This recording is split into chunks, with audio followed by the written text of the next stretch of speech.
Fewer young people than ever are going to be able to buy a house in their lifetime, and at the same time, homes are getting more expensive every year. But if nobody can afford to buy a house, then how do they keep getting more expensive? A family home should be the bedrock of your financial life. It gives you somewhere to live while building up equity in a place that you can one day call your own. Owning a home with a 30-year mortgage is cheaper out of pocket every month in most cities than renting.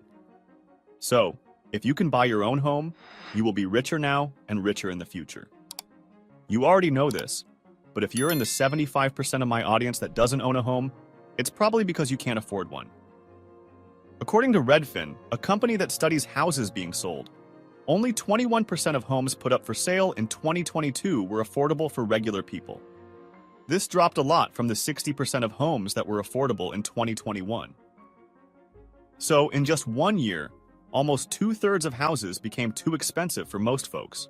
The team that did this research said that this is the worst it's ever been for people being able to afford homes. But here's the thing.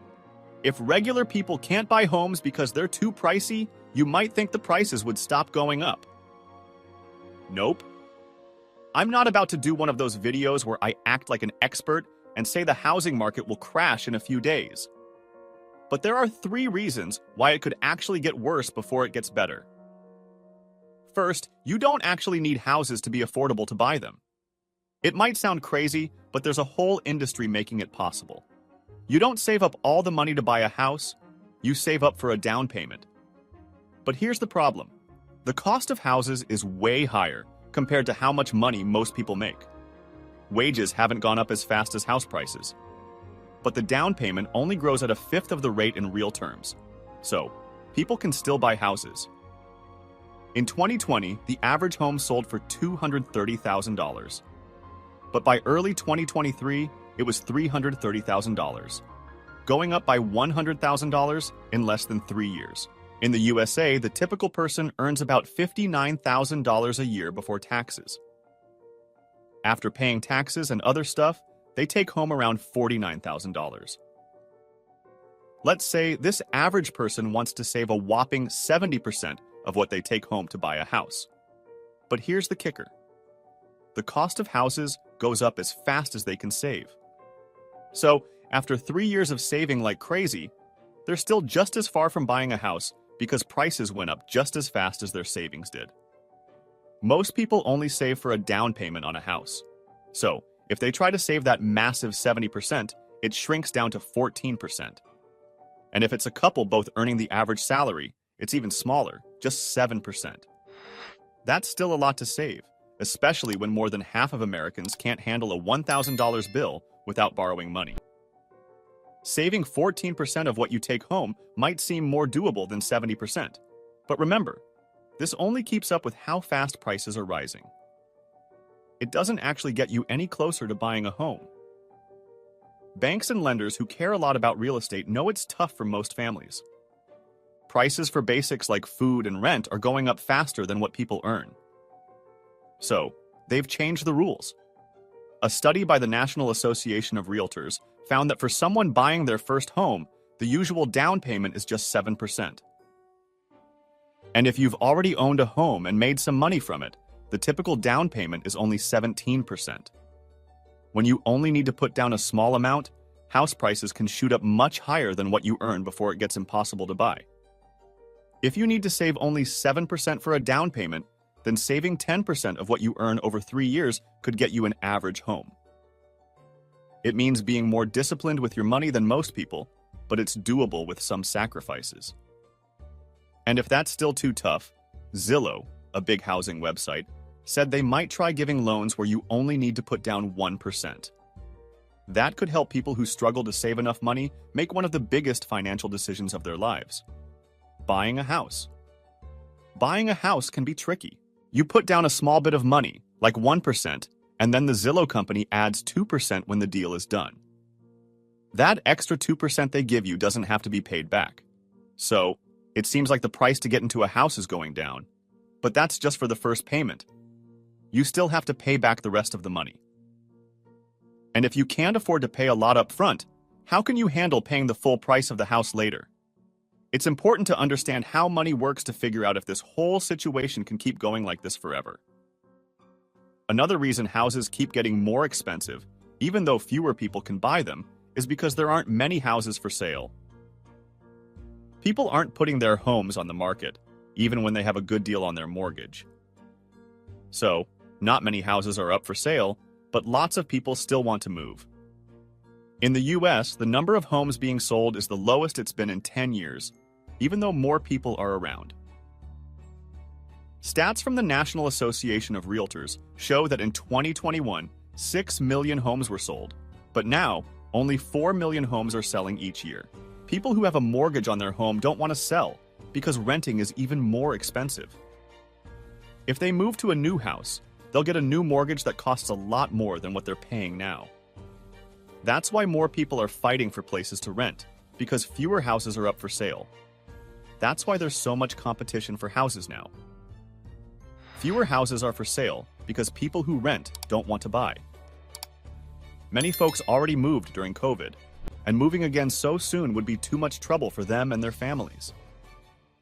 Plus, getting a new loan for a house costs a lot in interest. Most homeowners stay in their homes for about 13.2 years. After a lot of people bought houses in the last 3 years, more Americans are settling into their new homes, and they're planning to stay longer before selling. New buyers are waiting for lower interest rates before buying homes. Pew Research, in a recent report, found something surprising. More people are living together in one house than they have in 160 years. Usually, families have been getting smaller, and young adults have been moving out to live on their own. But now, things have changed. Younger adults are either choosing or being forced to live with their parents for longer because they can't afford their own place. The housing market is active, but many usual buyers and sellers are waiting. They want the cost of buying a new home to go down. There are still 3 groups of people who are active in this situation.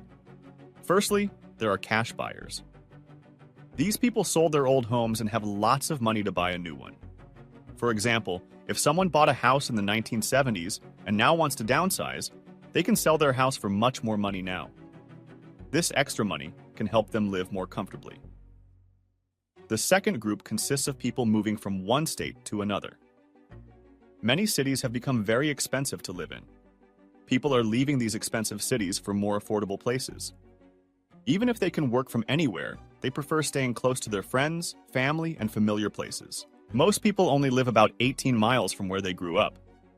There's this guy named Patrick Boyle who jokes about people moving far away, like to Dubai. He's a flashy YouTuber who loves fancy things. But for most of us, moving is a big hassle. I, for one, stayed in my small San Francisco apartment because moving just isn't worth it. In places like San Francisco, Seattle, and New York, life can get really pricey. But if you're finding it hard to afford these expensive cities, there's a way to make things better. Move to cheaper cities where rents and house prices are lower. For the same amount of money, you can buy a much bigger house in another city. However, when people from high-cost cities move to more affordable ones, their good-paying jobs can drive up prices in those new places. So while trying to escape high home prices, they might unintentionally make things worse elsewhere. Then there are investors. These folks are focused on making money from what they invest in. Right now, prices are high, and investors who borrow money to buy property have to pay higher interest rates. But in return, they charge higher rents to people who live in these places for a long time or to visitors who rent through platforms like Airbnb. Prices are still too high, but a big chunk of home purchases is being made by these investors. In fact, according to Redfin, there was a whopping 145% increase in investment purchases in 2022, and the fastest growing investors were big companies buying up lots of properties for real estate investment trusts, REITs.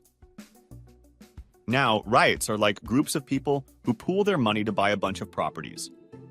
They used to focus on big commercial stuff like malls, hotels, and offices, which were too expensive for one person to buy.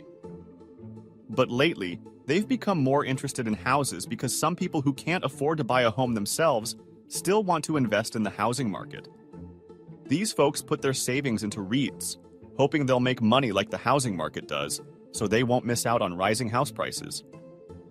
But funny enough, the popularity of REITs has actually made houses even more expensive. Change is happening, even if it's hard to believe. Things are getting different, and even those silly influencer thumbnails might be onto something.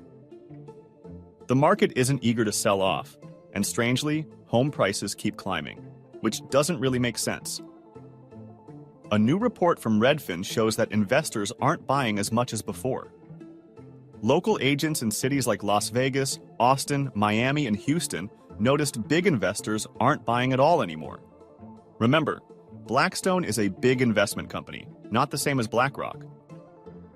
Earlier this year, Blackstone had to stop people from taking out their money from its $71 billion. People worried that everything was worth too much. When investors take out their money fast, companies like Blackstone might have to sell one of their properties. BlackRock was accused of saying its properties were worth more than they are, but we won't know until they sell one. When they sell one, all the other similar properties might have to change their prices too. If prices drop a bit, more investors might take out their money, and the company might have to sell more properties, making prices go down even more. But if you own shares in something called a REIT, selling them to another investor is the easiest way to get your money without needing cash from the assets themselves. There's another reason things aren't changing too fast. Rich families are keeping more properties for themselves. Before, rich families couldn't keep their wealth for long, but now, with investing being easy and profitable, it's like we're back in medieval times where rich families kept power for centuries. Some American billionaires are already doing this. If you enjoyed this explanation, do subscribe to the channel for more updates like these.